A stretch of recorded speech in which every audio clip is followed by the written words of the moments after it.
Hello students, this is CA Karishma Bansal from my future academy. अब अपन लोगों को importance of principle of management से चालू करना है। Importance of principle of management. Principle of management क्या होता है? अपन ने पढ़ा था प्रिंसिपल ऑफ मैनेजमेंट मतलब कि भाई जो प्रीवियसली एक्सपीरियंस चीज़ों से प्रीवियसली एक्सपीरियंस थॉट्स को लेके कुछ प्रिंसिपल बनाए गए हैं, उसको अपन प्रिंसिपल ऑफ मैनेजमेंट बोलते हैं। चलो पढ़ते हैं। Principle of management provide a vision to managerial behaviour and highly effect the managerial work. ऐसा बोल रहे हैं प्रिंसिपल ऑफ मैनेजमेंट एक डायरेक्शन प्रोवाइड करता है किसको? अपने मैनेजरियल वर्क्स को, और एक डायरेक्शन प्रोवाइड करता है कि तुम लोगों को इस तरह से काम करना है। Managers are using it for achievement of goal. Management आज के टाइम पे इसको किस तरह से यूज़ करें अपने गोल्स को अचीव करने के लिए। This principle direct the manager for decision making. वो मैनेजर्स को डिसीजन मेकिंग में हेल्प करता है। These principle of management play a key role for a unit. ऐसा बोल रहे हैं प्रिंसिपल ऑफ मैनेजमेंट एक बिजनेस यूनिट में बहुत इंपॉर्टेंट और की रोल प्ले करता है। It importance can be described as follow. इसके कुछ इंपॉर्टेंस है जिसको हम इस तरह से डिस्क्राइब करते हैं। Increase in managerial efficiency. सबसे फर्स्ट एडवांटेज है कि वो हमारे मैनेजर की एफिशिएंसी इंक्रीज़ करता है। होता क्या है, वो हमको एक गाइडलाइन प्रोवाइड कर देता है। एक बात समझो, तुम्हारे हाथ में आईफोन आया। आईफोन का अगर तुम लोग पहली बार आईफोन यूज़ कर रहे हो, तुम्हारे आजू बाजू भी कोई नहीं है आईफोन यूज़ करने वाला, अगर उसके अंदर गाइड बुक नहीं आती है तो क्या तुम लोगों को बहुत ज़्यादा टाइम नहीं लगेगा? उसको सीखने में टाइम लगेगा ना। तो वैसे ही एक मैनेजमेंट के लिए अगर उनके पास कुछ बेसिक गाइडलाइन है तो उनको डिसीजन लेने में ज़्यादा टाइम नहीं लगेगा। मोरोवर वो ज़्यादा अच्छे से और सही डायरेक्शन में डिसीजन ले पाएंगे। पर अगर के उनके पास कोई भी गाइडलाइन या कोई गाइड बुक ना हो तो डिसीजन लेने में दिक्कत हो सकती है या फिर डिसीजन प्रॉपर नहीं आ सकते। इसीलिए प्रिंसिपल ऑफ मैनेजमेंट किस में हेल्प करते हैं? मैनेजरियल एफिशिएंसी इंक्रीज करने में हेल्प करते हैं। Second maximum uses and effective administration of resources. Mostly availability of human and physical resources are limited in business unit. ऐसा बोल रहे हैं अभी तुम्हारे पास जो ह्यूमन रिसोर्सेज है और जो फिजिकल दूसरे रिसोर्सेज है वो बहुत ज़्यादा लिमिटेड है। उसका मैक्सिमम यूज़ करना पॉसिबल नहीं होता है। ऐसा कुछ नहीं है कि आप हर चीज़ को मतलब पूरा ही यूज़ कर लोगे, कुछ भी वेस्ट नहीं करोगे, नहीं। बट आप उसको इस तरह से यूज़ कर सकते हो कि आपको मैक्सिमम बेनिफिट मिले। आप किसी भी रिसोर्स को मैक्सिमम वे में यूज़ करने के लिए आपके पास कुछ बेसिक गाइडलाइंस हो तो आपके रिसोर्सेज कम वेस्ट होंगे। इसीलिए ऐसा बोला जाता है कि भाई अपने जो प्रिंसिपल ऑफ मैनेजमेंट है वो अपने रिसोर्सेज को इफेक्टिवली और प्रॉपरली यूज़ करने में हेल्प करवाता है। Helpful for scientific and logical decisions. देखो ये जो प्रिंसिपल ऑफ मैनेजमेंट है वो बहुत सारे फैक्ट्स, बहुत सारे बोलते हैं ना एक्सपीरियंस के ऊपर बेस्ड है। तो ऑब्वियस सी बात है कि अगर अपन इसको ध्यान में रखते हुए अपने डिसीजन लेंगे तो वो ज़्यादा लॉजिकल और साइंटिफिक होंगे। एक बार रीड कर लेते हैं। Decision should always based on facts, thoughtfulness, object, justifiable. ठीक है, वो जस्टिफाइबल होने चाहिए। More over decision should be timely, reality based and effective. Decision timely होने चाहिए, रियलिटी के ऊपर बेस्ड होने चाहिए और इफेक्टिव होने चाहिए। Management principal provide a key role for taking appropriate decision. Management के जो प्रिंसिपल है वो अपन को बहुत इंपॉर्टेंट रोल प्ले करता है किसमें? अपन को इफेक्टिव और प्रॉपर डिसीजन लेने में।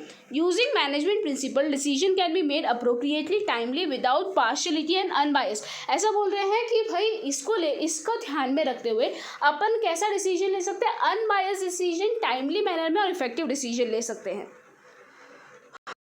चलिए, to cope up with changing business environment. To cope up with changing business environment मतलब मैनेजमेंट प्रिंसिपल क्या होते हैं ना, सारे सिचुएशन में टेस्टेड होते हैं। अब होता क्या है, अगर अपन लोग की बिजनेस में कोई चेंजेस आता है, अब वो चेंजेस के टाइम अपन अपना खुद का दिमाग लगा के कुछ ट्राई करते हैं, हो सकता है उस टाइम अपन फेल कर जाए। पर प्रिंसिपल ऑफ मैनेजमेंट में जो बोला गया अगर उसको अप्लाई करें तो अपन लोगों को क्या होगा? डिसीजन गलत नहीं जाएगा। तो जब चेंजेस आते हैं तो उस टाइम में उस चेंजेस को कैसे कोप अप करना है उसमें अपन को कौन हेल्प करवाता है? Principle of management. आगे, to fulfil social responsibility. Business is inevitable part of community. Profit is considered as the aim of business, but it is not the only aim. Development and progress of society are also the aim of business unit. By effective implementation of management principle, business unit can easily achieve aim of social responsibility. देखो principal of management जब बनाए गए थे ना, तो उसके अंदर social objective का बहुत इंपॉर्टेंस दिया गया था कि भाई सोसाइटी को बेनिफिट हो, इस तरह से ही प्रिंसिपल्स बनाए गए थे. तो प्रिंसिपल ऑफ मैनेजमेंट अपन लोगों को अपनी सोशल रिस्पॉन्सिबिलिटी मतलब अपनी सोसाइटी के टूवर्ड्स अपनी रिस्पॉन्सिबिलिटी. किसी भी कंपनी का एम प्रॉफिट कमाना होता है, बट सिर्फ और सिर्फ प्रॉफिट कमाना नहीं, उसका एम उसको ये भी देखना पड़ता है कि दूसरी चीज़ें भी वो सोसाइटी के टूवर्ड्स भी अपनी रिस्पॉन्सिबिलिटी फुलफिल कर रहा है. आगे useful for research, training and development. Obviously बात है, मैनेजमेंट प्रिंसिपल मैनेजमेंट थॉट्स का बहुत इंपॉर्टेंट पार्ट है. मैनेजमेंट प्रिंसिपल्स के थ्रू मैनेजर्स को ट्रेनिंग दी जाती है, उन लोगों को एजुकेशन दिया जाता है, उन लोगों के टेस्ट कंडक्ट किए जाते हैं. ये सारे प्रिंसिपल के बेसिस पे जो इस टेस्ट में बोलते हैं ना पास होता है, उसी को फिर आगे मैनेजर की पोस्ट दी जाती है. तो मैनेजर ये अपना जो प्रिंसिपल ऑफ मैनेजमेंट है ना, वो अपने रिसर्च, ट्रेनिंग और डेवलपमेंट तीनों में बहुत ज़्यादा क्या आता है, काम आता है. ओके स्टूडेंट्स, एक बार वापस देख लेते हैं क्या क्या इंपॉर्टेंस है. Increase in managerial efficiency, maximum uses and effective administration of resources, helpful for scientific and logical decision, to cope up with changing business environment, to fulfil social responsibility, useful for research, training and development. अब आते हैं thoughts of management कि पुराने ज़माने में management को लेके क्या थॉट्स थे, फिर बीच में क्या हुआ, अलग अलग थॉट्स के बारे में अपन को पढ़ना है. सबसे पहले अपन लोग पढ़ते हैं, इसका इंट्रोडक्शन देख लेते हैं. Management thoughts are outcome of researches, studies and result in the field of management. Every thought represents its unique observation. Many management gurus have represented different principles by separate opinions. Hence, so many sub-branches have been developed. It is called thoughts or approaches of management. ऐसे बोल रहे हैं कि management के बहुत सारे research किए गए हैं, अलग अलग लोगों ने अपने थॉट्स अलग अलग वे में बनाए. बिकॉज इतने सारे अलग अलग थॉट्स हैं, तो इस वजह से ये मैनेजमेंट थॉट्स के बहुत सारे डिवीजन और सब डिवीजन हो गए, और ये सब मिला के क्या बना है, अप्रोच या थॉट्स ऑफ मैनेजमेंट बना है. सबसे पहले अपन पढ़ते हैं thoughts of classical theory. Classical theory के थॉट्स में किसने किसने कंट्रीब्यूट किया था और क्या क्या कंट्रीब्यूट किया था वो देखते हैं. The thought of management presented till the end of 19th century is known as thought of classical theory. 19th century तक जो मैनेजमेंट के रिलेटेड जितने भी थॉट्स प्रेजेंट किए गए थे उसको हम बोलते हैं क्लासिकल थियोरी के thoughts. Main promoter of the thoughts of classical theories are Frederick Taylor, Max Weber, Gilbreth Henry Gantt, Henry Fayol. ये सारे लोग अपने 19th century क्लासिकल थियोरी से बिलोंग करते हैं. Taylor's contribution in the thought of classical theory is very important. Taylor ने classical theory में बहुत इंपॉर्टेंट रोल प्ले किया है. साइंटिफिक मैनेजमेंट प्रिंसिपल जो टेलर ने प्रेजेंट किया है वो आज भी बहुत ज़्यादा एप्लीकेबल है. Approach of scientific management favour scientific principle by time and motion study instead of traditional method. जो साइंटिफिक मैनेजमेंट जो ये टेलर ने प्रेजेंट किया है ना, उसके अंदर ट्रेडिशनल मेथड के द्वारा मैनेजमेंट नहीं किया जाता, उसके अंदर टाइम एंड मोशन स्टडी द्वारा मैनेजमेंट किया जाता है. अभी टाइम एंड मोशन स्टडी क्या होता है वो अपन आगे देखेंगे, वो आएगा.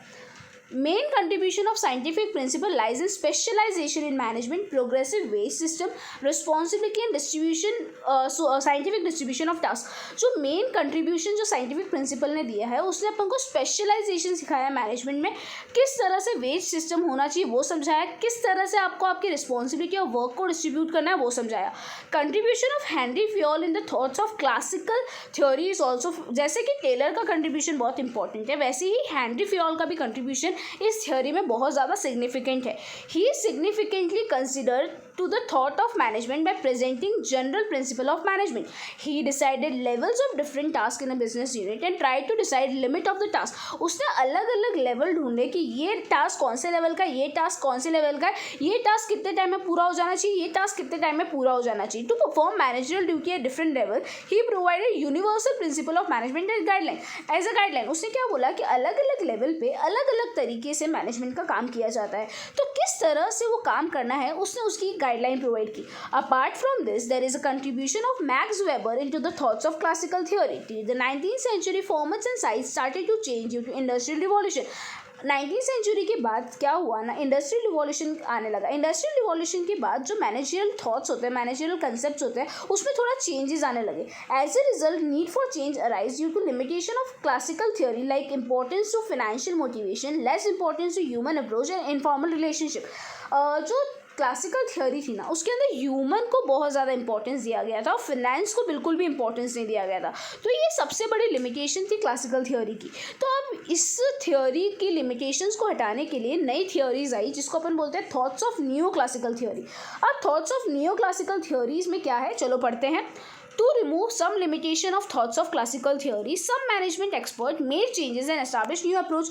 Classical theory के जो limitations है उसको हटाने के लिए कुछ नए approaches आए, तो उसको उन लोगों ने क्या बोला, new classical theory. New classical theory मतलब 19वीं सेंचुरी के बाद, इंडस्ट्रियल रिवॉल्यूशन के बाद जो थ्योरी आई वो तुम लोग क्या बोलोगे, न्यू क्लासिकल थ्योरी बोलोगे। In the start of 20th century Australian industrial psychologist Elton Mayo theory of Hawthorne gave a birth to behavioural oriented thought. So Elton Mayo is called the promoter of thoughts of new classical theory.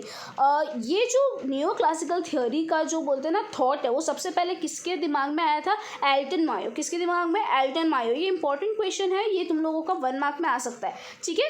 Thoughts of new classical theory emphasises upon behavioural approach and group behaviour for management. इसके अंदर human का behaviour कैसा होना चाहिए और एक पूरे group का बिहेवियर कैसा होना चाहिए, उसके ऊपर बहुत ज़्यादा फोकस किया गया था। Additions were made to the thought of neoclassical theory like informal organization, human behavior, human relation, inspiration, etc. are the element based on the thought of classical theory. बहुत सारे additions किए गए न्यू क्लासिकल थियोरी में, जो already classical theory के part थे उसको भी इसके अंदर इंक्लूड किया गया। Elton Mayo, Herberts, Rensis, Likert, Chris MacGregor, Maslow are contributor in this thoughts. In the branch of thoughts of neoclassical theory, human relation or human behavior thoughts, social mechanism thoughts, social arrangement thoughts are made. उसके अंदर ये वाली theory के अंदर बहुत सारे लोगों ने क्या किया, human relation, human behaviour, social mechanism, social arrangement को सबसे ज़्यादा इंपॉर्टेंस दिया गया, ठीक है। ये इतना कुछ इंपॉर्टेंट नहीं है, एक बार रीड करके इसको छोड़ देना। सिर्फ एल्थन मायो का नाम याद रखना। ये सब जो तुम्हारे ये Elton Mayo, Herberts, Rensis, Likert, Chris, Argyris and McGregor and Maslow, ये सबको भी याद रखना। Thoughts of behaviour related. अब थर्ड जो थॉट था वो बिहेवियरल रिलेटेड था। Management is an art of getting work done from other. ये अपन को पता है, मैनेजमेंट मतलब दूसरों से काम निकलवाना। As professor Urwick said, you manage your man, your man will manage rest of all. ऐसा बोल रहे हैं, आप अपने आदमियों को मैनेज करें, बच्चा कुछ काम आपके आदमी अपने आप मैनेज कर लेंगे। Likewise employee or the person is having an important role to play in a unit. किसी भी कंपनी में एक एम्प्लॉय का रोल सबसे ज़्यादा इंपॉर्टेंट होता है। Since the management is done by a person, management study become a study of internal human relation. Management का काम, मैनेजमेंट किससे किया, कौन करता है, एक इंसान ही करता है। तो इंसान की रिलेटेड ह्यूमन रिलेशन के ऊपर स्टडी करना बहुत ज़्यादा इंपॉर्टेंट हो गया। Main point of management task is to study human behaviour and human relation. सबसे इंपॉर्टेंट टास्क इस थॉट के अंदर किसको दिया गया, सबसे ज़्यादा इंपॉर्टेंस ह्यूमन बिहेवियर को सबसे ज़्यादा इंपॉर्टेंस दिया गया। यहाँ पे उन लोगों के मोटिवेशन रिलेटेड, उन लोगों का साइकोलॉजिकल डेवलपमेंट रिलेटेड, उन लोगों को किस तरह से उनकी प्रोडक्टिविटी मेंटेन रहे, किस तरह से वो मोटिवेटेड रहे, किस तरह से उनमें communication process develop, communication skill develop किया जाए, ये सब के बारे में इस थॉट्स ऑफ बिहेवियरल रिलेटेड में बताया गया है। आगे आता है thoughts of modern management. A change was occurred in the format of industry and business unit after 1960.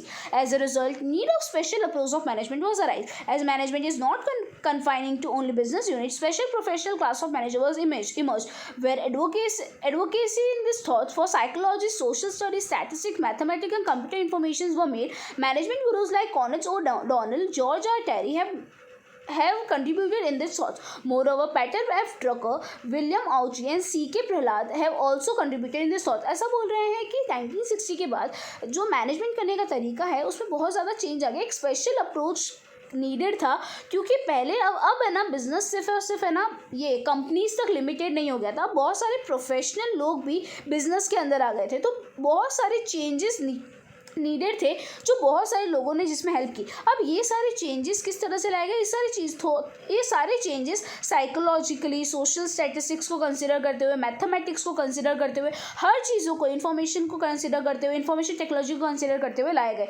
इसके अंदर किसका किसका कंट्रीब्यूशन था, तुम्हारा जॉर्ज आर टैरी हो गया, पीटर एफ ड्रकर हो गया, विलियम आउची हो गया, के प्रहलाद हो गए, ये सब का कंट्रीब्यूशन था तुम्हारे मॉडल मैनेजमेंट में। इसमें तुम लोगों का ये जो चारों पार्ट है ना, उसमें से सबसे important thoughts of classical theory है, उसमें भी तुम लोगों को मुझे लगता नहीं इसमें कुछ डिटेल में ज़्यादा आएगा। इसको एक बार अच्छे से रीड, 2-3 बार रीड कर लेना, ज़्यादा डिटेल में लर्न नहीं करोगे तो भी चलेगा।